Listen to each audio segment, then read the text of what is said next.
Partner here in Trinity College, Dublin, and the Norton Institute, hosting Ignite. It's the kind of Irish premiere of this kind of special style of presentation, a really rigid structure, where we have 16 guest speakers tonight, 4 of whom are volunteers, and they have 5 minutes, 20 slides, and each slide is on for 15 seconds to talk about a subject they're passionate about. I like the idea that it's an eclectic mix of people coming together to talk about all different sorts of topics.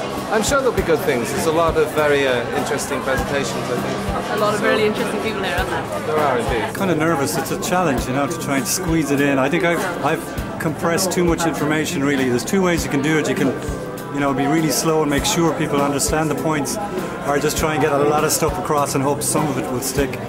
So the first Ignite was in Seattle in 2006 and sponsored by O'Reilly Publishing and Make Magazine. Now while O'Reilly continued to promote Ignite, all events are organised locally and they're mostly held in pubs, so that's why we have the casual atmosphere here tonight. You came here for a highbrow evening from Trinity College, but actually I'm going to bring it right down market and talk about the seedy world of gambling. How you doing? I work in advertising. I'm not a bad guy. There's a saying about great salesman, that a great salesman could sell snowballs to an Eskimo. And that's great, you know, it'd be nice to sell that first initial product, but that's not going to build a business. What builds a business is actually selling a subscription to the snowballs, or selling snowballs once the first one melts and then you can sell another one. We can see that we've got 10 times more DNA than a ladybird, and this fits well with the idea that the DNA is actually what's making us complex. Unfortunately, the organism with the most known DNA is an amoeba.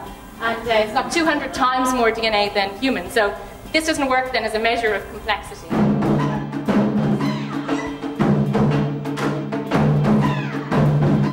This one is the need to accept occasional pain for a worthwhile cause. I put this slide here because some difficult concepts and I want to make sure I wanted to leave time to catch up. But I'm doing okay, so I don't need it. So I'll just take a pause now.